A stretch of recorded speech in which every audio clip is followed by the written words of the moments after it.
Hello students, welcome back. Welcome to the part 11 of chapter 2 structure of atom. पिछले part के अंदर हमने आपको बोहर मॉडल के पोस्टुलेट्स बताए थे कि बोहर मॉडल ने किन किन पोस्टुलेट्स का यूज़ करके अपना मॉडल दिया था। बोहर मॉडल ने अपना मॉडल देने के लिए प्लैंक की जो क्वांटम थ्योरी थी उसको यूज़ किया था, इसलिए हम उसको क्वांटम मॉडल भी बोल सकते हैं। ठीक है, और जो बोहर का मॉडल था वो सिर्फ किसके रेस्पेक्ट में दिया था, उन्होंने रेस्पेक्ट में दिया था सिर्फ सिंगल इलेक्ट्रॉन स्पेसिस, मीन्स जिस स्पेसिस के अंदर सिर्फ एक इलेक्ट्रॉन होगा उसी के लिए वो एप्लीकेबल होगा। ठीक है, तो बोहर ने बताया था कि वहाँ पर एक एनर्जी चेंज होता है कि अगर कोई भी इलेक्ट्रॉन है उसकी जो है अगर वो किसी ऑर्बिट के अंदर मूव कर रहा है तो टाइम के साथ उसकी एनर्जी चेंज नहीं होती है। अगर लेकिन वो इलेक्ट्रॉन एनर्जी लूज या गेन करता है बाहर से, अगर वो लूज करेगा तो वो हायर एनर्जी स्टेट से लोअर एनर्जी स्टेट में चला जाएगा, और अगर वो गेन करेगा तो वो क्या करेगा, लोअर एनर्जी से हायर एनर्जी में चला जाएगा। ठीक है, तो इसी बात को देखते हुए जो हमारा क्या था एक्सप्लेनेशन,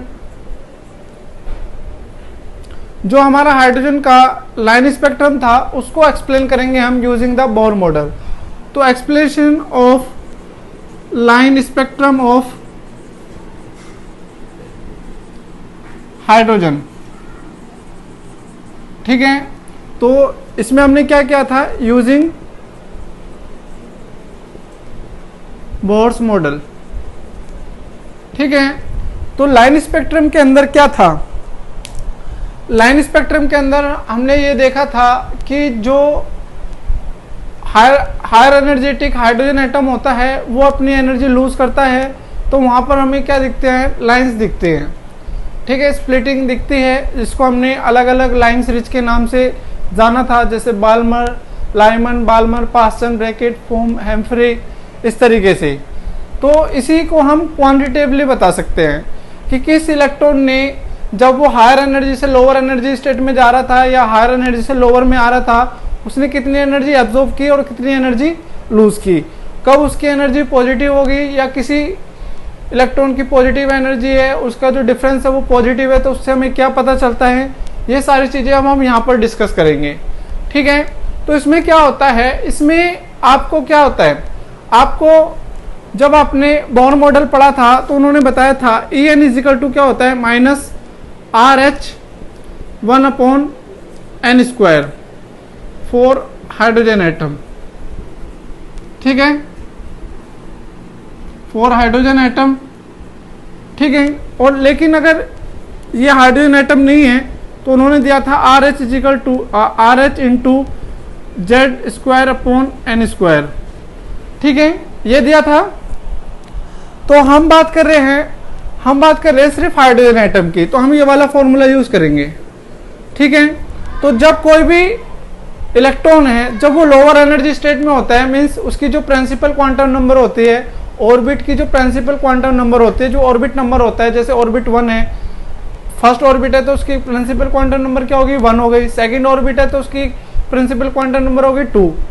तो जब कोई भी इलेक्ट्रॉन एनर्जी अब्जॉर्ब करता है तो उसके ऑर्बिट की जो प्रिंसिपल क्वांटम नंबर होती है वो बढ़ जाती है, और अगर कोई भी इलेक्ट्रॉन एनर्जी इमिट करता है, ठीक है, तो उसकी जो प्रिंसिपल क्वांटम नंबर है वो घट जाती है।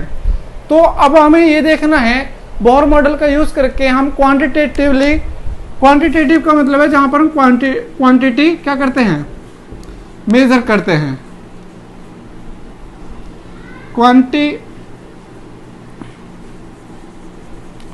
क्वांटिटेटिवली बता सकते हैं कि जो एनर्जी है वो कितनी एब्जॉर्ब हुई है और कितनी लूज हुई है।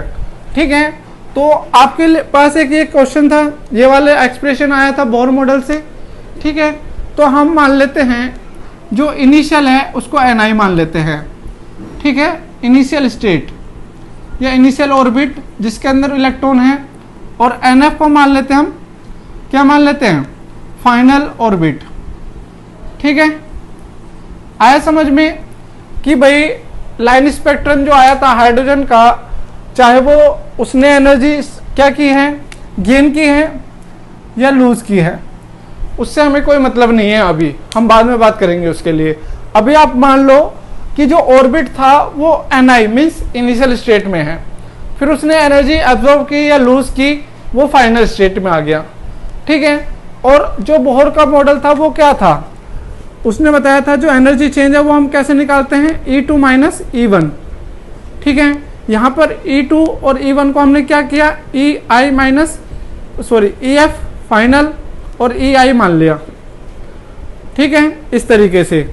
लेकिन पहले हमें EI का जो एक्सप्रेशन है उसको रखना पड़ेगा। EI इजिकल टू क्या हो जाएगा, माइनस RH 1/Ni का स्क्वायर। ठीक है, और जो EF है उसका क्या हो जाएगा, माइनस RH 1/NF स्क्वायर। ठीक है, ये Ni हो गया, ये NF हो गया। अब इन दोनों की वैल्यू यहाँ पर पुट कर देंगे। डेल्टा E इजिकल टू क्या हो जाएगा, minus RH 1/NF square minus minus, ये वाला माइनस तो है ही, फिर ये वाला माइनस लगाया हमने, RH 1/Ni का स्क्वायर अपॉन। ठीक है, अब माइनस माइनस प्लस हो जाएगा, तो डेल्टा इजिकल टू क्या आ जाएगा, minus RH 1/NF square plus RH 1/Ni का स्क्वायर। हम यहाँ पर क्या करेंगे, RH को कॉमन ले लेंगे। ठीक है, तो क्या आ जाएगा, delta E is equal to RH हमने कॉमन ले लिया, इजिकल टू 1/Ni का स्क्वायर माइनस 1/, क्योंकि ये माइनस में रहेगा। ठीक है, माइनस NF का स्क्वायर। ठीक है, तो डेल्टा V की वैल्यू ये आ गई। यहाँ पर हम RH की वैल्यू रख देंगे, तो डेल्टा इजिकल टू क्या आ जाएगा, 2.18 इंटू 10 की पावर माइनस 18 1/Ni का स्क्वायर माइनस 1/NF का स्क्वायर इन जूल। ठीक है, ये आ गया आपके जूल में। तो जैसे आपसे पूछा जाता है कि जो एक इलेक्ट्रॉन है किसी भी सिंगल इलेक्ट्रॉन स्पेसिस है, उसका इलेक्ट्रॉन क्या करता है, N1 से N3 में जाता है, तो इसके लिए एनर्जी चेंज निकालिए। तो डेल्टा इजिकल टू क्या आ जाएगा, 2.18 इंटू 10 की पावर माइनस 18 1/1 का स्क्वायर माइनस ये Ni हो गया और ये NF हो गया फाइनल, तो 3 का स्क्वायर। तो ये डेल्टा इजिकल टू क्या आ जाएगा, 2.18 इंटू 10 की पावर माइनस 18 अपॉन 1 माइनस 1/9। ठीक है, इस तरीके से। या डेल्टा इजिकल टू क्या हो जाएगा, 2.18 इंटू 10 की पावर माइनस 18 9 माइनस 1/9। ठीक है, तो डेल्टा इजिकल टू कितना आ जाएगा, 2.18 इंटू 8 इंटू 10 की पावर माइनस 18 अपॉन 9। या डेल्टा इजिकल टू इसको सोल्व कर लेंगे, वो जूल में आ जाएगा आपका आंसर। ठीक है, आगे समझ में। इस तरीके से आप सिंपल फॉर्मूला, ये फॉर्मूला आपको याद रखना है। ठीक है, एनर्जी चेंज के लिए। तो इस तरीके से हम बोहर मॉडल का यूज़ करके जो लाइन स्पेक्ट्रम था हाइड्रोजन, उसको एक्सप्लेन कर सकते हैं कि जो लाइन स्पेक्ट्रम ऑफ हाइड्रोजन है उसमें एनर्जी एब्जॉर्ब हो रही है, डिक्रीज हो रही है, या कितनी एनर्जी का चेंज होता है एक ऑर्बिट से दूसरे ऑर्बिट जाने में। ठीक है, यहाँ पर हम इनिशियल वैल्यू रखेंगे और यहाँ पर फाइनल। ठीक है, तो इसके बाद अगर हमें क्या निकालना हो, ये तो हमें हो गया एनर्जी। अगर आपसे पूछा जाए कि भाई हमें तो क्या चाहिए, हमें चाहिए वेवलेंथ, किसकी, हमें जो रेडिएशन इलेक्ट्रॉन ने इमिट की है या एब्जॉर्ब की है उसकी वेवलेंथ चाहिए। ठीक है, तो उसके लिए हम फॉर्मूला यूज करेंगे। क्या होता है फॉर्मूला, वेवलेंथ इजिकल टू क्या होता है भाई, सॉरी फ्रीक्वेंसी चाहिए हमें, तो वेवलेंथ तो हम बाद में निकालेंगे, हमें क्या चाहिए, फ्रीक्वेंसी चाहिए। ठीक है, तो फ्रीक्वेंसी कैसे निकालेंगे भाई हम, अभी देखते हैं।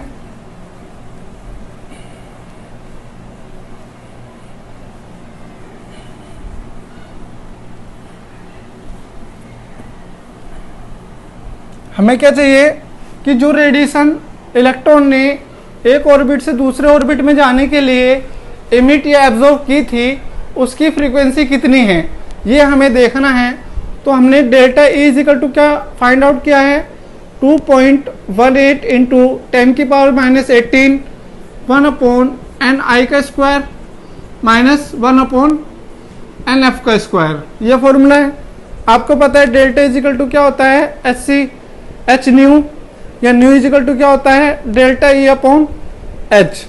तो डेल्टा ई की वैल्यू क्या है 2.1 इंटू 10 की power minus 18 1 upon n i का स्क्वायर 1 अपॉन एन एफ का स्क्वायर। यहाँ पर एच की वैल्यू क्या है 6.626 इंटू 10 की पावर माइनस 34। तो जब हम इसको सोल्व करेंगे म्यू इजिकल टू क्या आ जाएगा, आपके पास म्यू इजिकल टू आ जाएगा 3.29 इंटू 10 की पावर 15 1 अपॉन एन आई का square minus 1 upon n f का स्क्वायर। ये आ जाएगा आपका सेकेंड इनवर्स, या हर्ट्ज में इसको लिख सकते हैं। तो ये जो है ये हर्ट्ज में किसकी वैल्यू हो गई, आर एच की, आर एच इन हर्ट्ज, और यहाँ पर ये है आर एच इन जूल। तो ये आर एच की जो वैल्यू है ये अलग अलग होती है, ठीक है। आर एच समझ में। Now we will talk about in the, ये तो होगी आपकी frequency. Now we will talk about the wave number, ठीक है। वेव नंबर भी देख लेते हैं। वेव नंबर को हम क्या बोलते हैं, म्यू बार या 1 अपॉन लैम्डा, इस तरीके से mu bar is equal to 1 upon lambda होता है। ये आपको याद रखना है, सारी चीज़ें इंटरकनेक्टेड होती है, सारी चीज़ें, एवरीथिंग इज कनेक्टेड, ठीक है। तो यहाँ पर केमिस्ट्री के अंदर कोई भी जो एक्सप्रेशन है वो एकदम से नहीं आया है, कहीं ना कहीं वो आपने पहले भी पढ़ा है उससे, ठीक है। आ रहा है समझ में। तो क्या होता है, आपने पढ़ा है mu is equal to c upon lambda, ठीक है। तो इसको क्या लिख सकते हैं, सी इंटू 1 अपॉन लैम्डा लिख सकते हैं, और 1 अपॉन लैम्डा क्या हो गया, mu is equal to c mu bar हो गया, ठीक है। आपको पता है म्यू बार इजिकल टू क्या होता है, 1 अपॉन लैम्डा होता है। इसकी वैल्यू हमने यहाँ पर पुट कर दी, म्यू बार इजिकल टू क्या आएगा, म्यू अपॉन सी। तो म्यू की वैल्यू हमने यहाँ से फाइंड आउट की है, तो यहाँ पर रख देंगे 3.29 इंटू 10 की पावर 15 अपॉन 3 इंटू 10 की पावर 8। सी की वैल्यू होती है, लाइट की वेलोसिटी होती है, इंटू 1 अपॉन एन आई का square minus 1 upon n f का स्क्वायर, ठीक है। म्यू इजिकल टू क्या हो जाएगा, इसको सोल्व करेंगे 1.09677 इंटू 10 की पावर 7 1 अपॉन एन आई का square minus 1 upon n f का स्क्वायर, ये आएगा मीटर इनवर्स में। तो मीटर इनवर्स में ये वाली वैल्यू किसकी हो गई, R H in metre inverse, ठीक है। आगे समझ में। तो इसलिए अब आपके पास क्या है, आपके पास 3 एक्सप्रेशन आए। एक तो आपके पास ये आया, ठीक है, और एक आपके पास ये वाला आ गया, ठीक है, और एक आपके पास ये वाला एक्सप्रेशन आ गया, ठीक है, इस तरीके से। तो ये 3 एक्सप्रेशन है। अगर आपसे डायरेक्टली एनर्जी पूछते हैं तो आप ये वाला फॉर्मूला यूज करेंगे, और अगर आपसे फ्रीक्वेंसी पूछी जाती है तो आप ये वाला फॉर्मूला यूज करेंगे, और आपसे अगर वेव नंबर पूछी जाती है तो आपको ये फॉर्मूला याद करना है। लेकिन अगर आपको कुछ भी नहीं करना है, मतलब आपसे क्या किया है, आप सोचेंगे कि भाई 3 फॉर्मूले कैसे याद करें, तो आप सिंपल क्या करें, आप एनर्जी वाला फॉर्मूला याद कर लीजिए, ठीक है। फिर एनर्जी को हम ये वाले फॉर्मूला यूज कर करके फ्रीक्वेंसी वो भी नंबर और वेव नंबर में उसको चेंज कर सकते हैं, ठीक है। आया समझ में। तो इसमें अब हमें ये पता करना है कि भाई कब जो डेल्टा जी है, डेल्टा ई है, अगर ये पॉजिटिव है, ये पॉजिटिव कब होगा, जब एन आई की जो वैल्यू है, n i is less than n f, ठीक है। यहाँ पर अगर एन आई की जो वैल्यू है वो एन एफ से कम है, तो और डेल्टा ई की वैल्यू क्या हो जाती है, पॉजिटिव हो जाती है। तो उस केस में हम बोलते हैं energy is absorbed, energy is absorbed and the spectrum will be absorption spectrum, ठीक है, जो एनर्जी है वो एब्जॉर्ब हुई है और जो स्पेक्ट्रम मिला है वो कौन सा मिला है हमें, एब्जॉर्प्शन स्पेक्ट्रम। ठीक है, तो ये हो गया हमारा फर्स्ट केस। ठीक है, अगर डेल्टा ई की वैल्यू पॉजिटिव आती है, वो पॉजिटिव कब आती है, तब एन आई की वैल्यू एन एफ से कम होती है। उस केस में जो हमने क्वेश्चन किया था कि भाई N1 से N3 में चला गया, तो वहां पर उसने एनर्जी एब्जॉर्ब की है। तो जब एनर्जी एब्जॉर्ब करता है इलेक्ट्रॉन, तो डेल्टा ई की वैल्यू क्या होती है, पॉजिटिव। ठीक है, अब हम बात करते हैं अगर जो आपका Ni है उसकी वैल्यू Nf से ज्यादा हो जाए। ठीक है, तो अभी देखते हैं किस तरीके से होगा ये।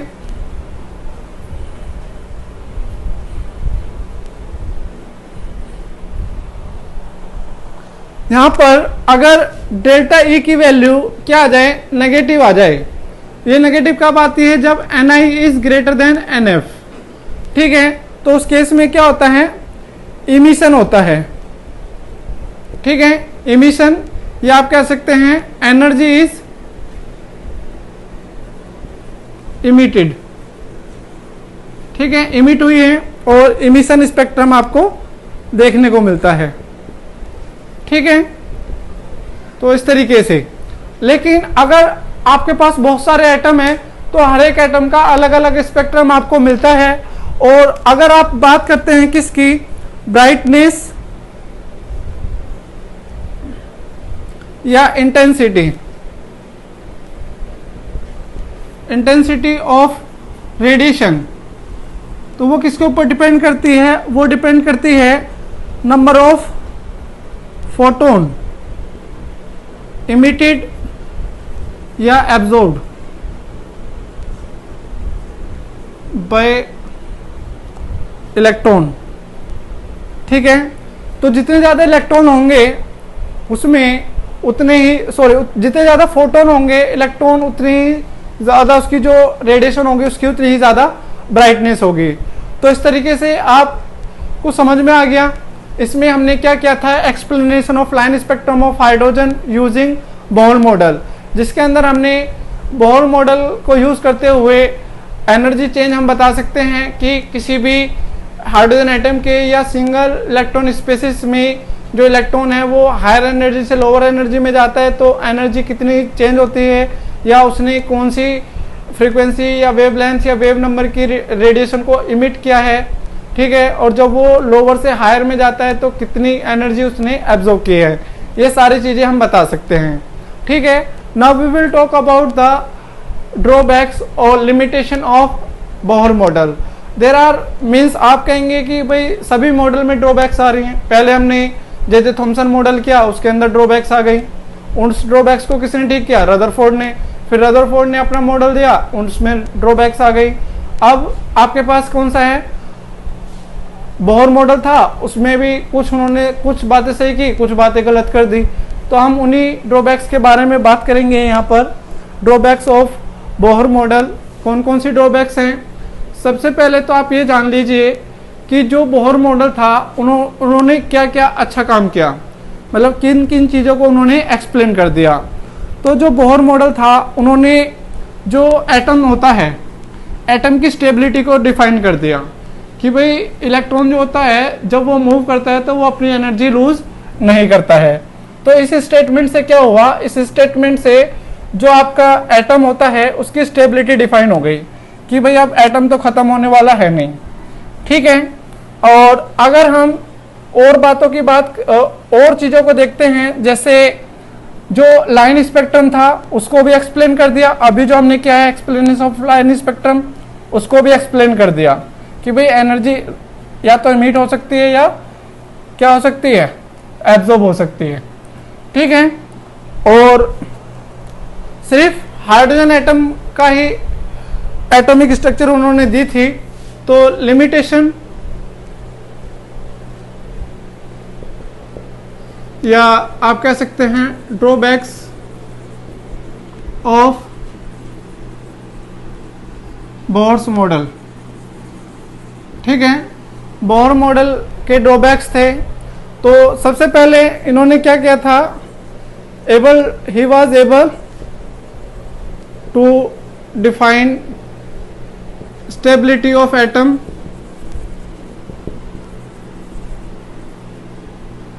Line spectrum of hydrogen atom,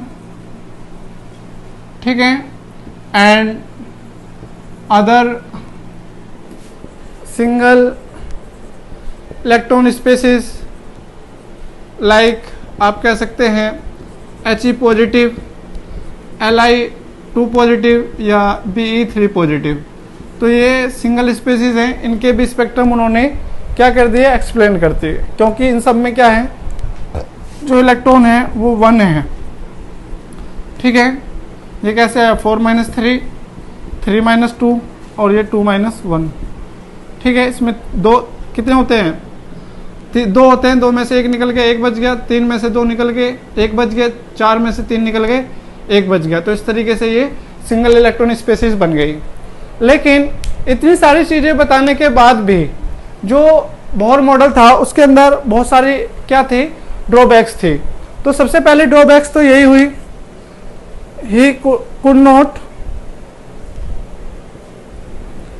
not explain the line spectrum of multi electron species, ठीक है। दूसरा, जो आपका फाइनल स्पेक्ट्रम मिलता है, फाइनल लाइन स्पेक्ट्रम मिलता है हाइड्रोजन का, ठीक है, अंडर हाई रिजोल्यूशन, ठीक है। जब हम जो आपका हाइड्रोजन स्पेक्ट्रम है उसको हम हाई रिजोल्यूशन में देखते हैं तो आपको एक फाइनल लाइन स्पेक्ट्रम मिलता है, तो उसको भी वो एक्सप्लेन नहीं कर सका, ठीक है, कुड नॉट एक्सप्लेन दैट। आया समझ में कि जब हमने जो हाइड्रोजन स्पेक्ट्रम था उसको हाई रेजोल्यूशन में देखा तो हमें और ज़्यादा फाइन क्या दिखता है, स्पेक्ट्रम दिखता है, लेकिन उन्होंने उसको भी एक्सप्लेन नहीं किया। दूसरा, इलेक्ट्रिक फील्ड, ठीक है, इलेक्ट्रिक एंड मैग्नेटिक फील्ड में क्या होता है, जो लाइन स्पेक्ट्रम होता है उसमें स्प्लिटिंग हो जाती है, ठीक है, इन the presence of electric and magnetic field. इसको भी वो एक्सप्लेन नहीं कर सका, कुड नॉट एक्सप्लेन, ठीक है। जो बोहर थे उन्होंने इलेक्ट्रिक और मैग्नेटिक फील्ड में लाइन स्पेक्ट्रम क्या होता है और ज़्यादा स्प्लिट हो जाता है, वो स्प्लिट क्यों हो रहा है, इस बात की भी उन्होंने कोई एक्सप्लेनेशन नहीं दी, ठीक है। जब इलेक्ट्रिक फील्ड में होता है तो उसको बोलते हैं हम स्टेरिक इफेक्ट, या आप कह सकते हैं स्टेरिक इफेक्ट, और जो मैग्नेटिक फील्ड में होता है उसको बोलते हैं जीमन इफेक्ट, ठीक है। इलेक्ट्रिक फील्ड इफेक्ट क्या होता है, स्प्लिटिंग इन इलेक्ट्रिक फील्ड, और ये स्प्लिटिंग इन मैग्नेटिक फील्ड। तो Zeeman effect, the splitting of line spectrum in the magnetic field in the presence of magnetic field is called Zeeman effect, and the splitting of line spectrum in the presence of electric field it is called steric effect, ठीक है। तो इन चीज़ों को वो define नहीं कर पाए। Fourth ये था कि जो एटम्स होते हैं, एटम्स मॉलिक्यूल्स बनाते हैं, ठीक है, वो क्यों बनाते हैं, ठीक है, इस बात को भी वो कुछ एक्सप्लेन नहीं कर पाए, ठीक है। एटम से मॉलिक्यूल बन रहे हैं और ज़्यादा स्टेबल होने के लिए, तो ऐसा क्यों है, जब एटम स्टेबल है पहले से ही तो वो मॉलिक्यूल क्यों बना रहे हैं, ठीक है। तो इस बात की एक्सप्लेनेशन उन्होंने नहीं दी, ठीक है। तो ये बहुत सारी चीज़ें हमारे सामने आकर खड़ी हो गई जिसको उन्होंने एक्सप्लेन नहीं किया। और मैंने पहले भी बताया था, अगर आप कुछ चीज़ें नई डिस्कवर करते हो तो लोगों के माइंड में अलग अलग तरीके के क्वेश्चंस आते हैं, और अगर आप वो क्वेश्चन दे उन क्वेश्चंस के आंसर कर पाते हैं then your idea is successful. If you are not able to the answer of the other person who are raising question on your discovery, then your discovery is not worth, ठीक है। तो अगर आप कोई भी चीज़ या कोई भी आइडिया लेकर आते हैं तो उस आइडिया से रिलेटेड जितने भी क्वेश्चन किसी के भी मन में उठते हैं उनके आपको आंसर करने ही पड़ते हैं, अदरवाइज आपका जो आइडिया है वो किसी काम का नहीं है, ठीक है। आइडिया है तो उसके हर एक क्वेश्चन का आंसर आपको पता होना चाहिए, ठीक है।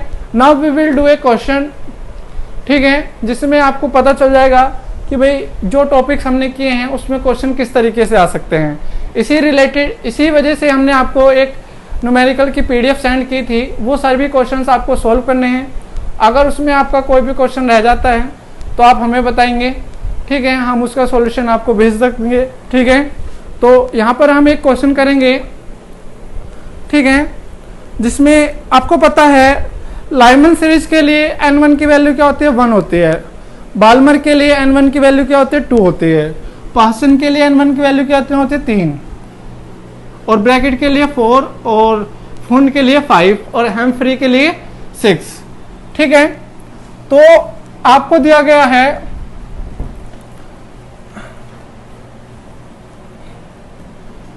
एक क्वेश्चन दिया गया है, मुझे काफी अच्छा क्वेश्चन लगा इसलिए वो मैं करा रहा हूं, ठीक है। एग्जाम्पल, ठीक है, ये एक एग्जाम्पल है। इसमें क्या है, बाल्मर सीरीज है, ठीक है। इसमें फर्स्ट लाइन की जो वेवलेंथ है वो कितनी है, 6561 एंगस्ट्रॉम है। तो इसमें पूछा है कि भाई सेकंड लाइन जो है, सेकंड लाइन की जो वेवलेंथ है वो कितनी होगी, ठीक है। तो देख लेते हैं क्या जाता है इसमें। तो बाल्मर सीरीज के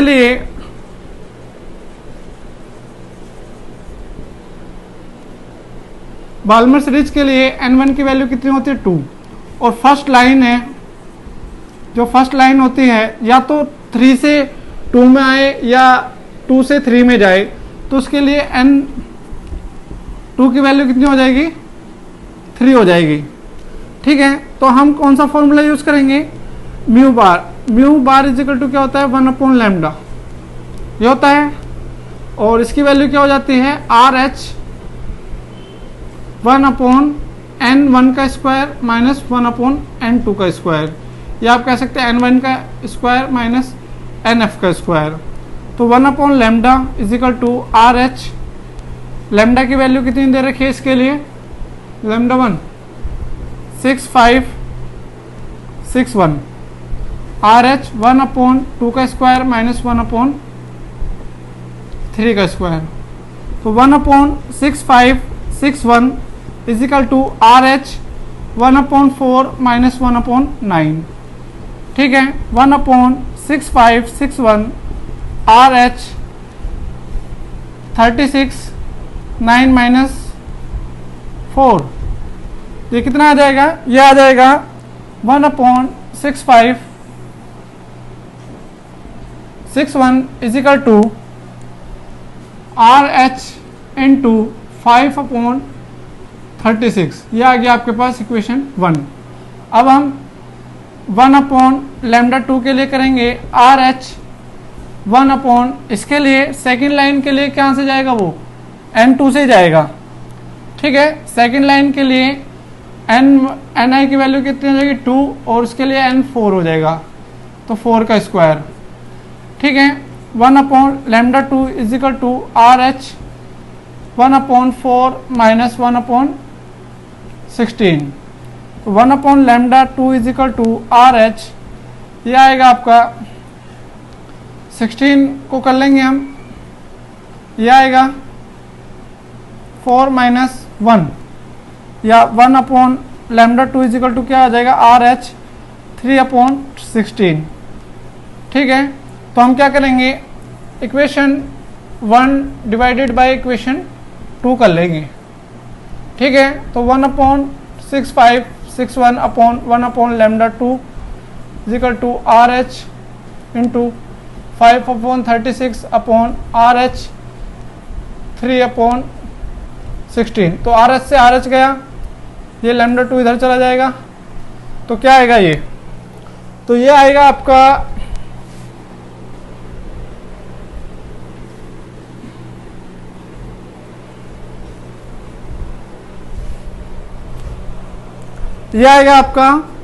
λ2 अपॉन 6561 इज इक्वल टू, ये यहाँ पर जाएगा और ये यहाँ पर आएगा, 5 इंटू 16 अपॉन 3 इंटू 36, तो λ2 इज इक्वल टू कितना हो जाएगा, 5 इंटू 16 इंटू 6561 अपॉन 3 इंटू 36। 3 से इसको काटेंगे 1 8 7 हो गया क्या 7। 3 से इसको काटेंगे कितना आएगा ये 12 और 3 से इसको काटेंगे 7 2 9। फिर 3 से इसको काटेंगे कितना आएगा ये 4 और 3 से इसको काटेंगे कितना आएगा ये 2 4 3 और 4 से इसको काट देंगे 4। ये हो जाएगा lambda 2 is equal to 5 into 4 into 2 4 3 या 20 इंटू 2 4 3 या लैम्डा 2 इजिकल टू कितना आ जाएगा 4860 angstrom. That will be the energy for second line या वेवलेंथ। तो जो सेकेंड लाइन की वेवलेंथ है उसमें क्या है, जो वेवलेंथ है वो कम है, तो इसका मतलब है उसकी एनर्जी ज़्यादा है, क्योंकि जो एनर्जी और जो वेवलेंथ होती है वो एक दूसरे के इन्वर्सली प्रोपोर्शनल होते हैं। ठीक है, तो इस तरीके से आप इस क्वेश्चन को अच्छी तरीके से समझ गए। ठीक है, और आपको अगर फिर भी डाउट आता है तो आप हमसे दोबारा से पूछ सकते हैं या इस वीडियो को रिवाइंड करके देख सकते हैं। तो आज के लिए सिर्फ इतना ही। इस वीडियो को लाइक कीजिए, शेयर कीजिए, और अगर आपने हमारा चैनल सब्सक्राइब नहीं किया है तो उसको सब्सक्राइब कीजिए, ताकि आपको इसी तरीके से वीडियो मिलती रहे। ठीक है, और आप हर एक चैप्टर का जो आपके वीडियोस के पार्ट होते हैं आप उनको स्किप मत करिए। आप हर एक पार्ट के बाद दूसरा जो नंबरिंग में आता है उसको देखिए, तभी आपको टॉपिक्स अच्छे से समझ में आएंगे। ठीक है, थैंक यू। तो घर पर रहिए, सेफ रहिए। Thank you.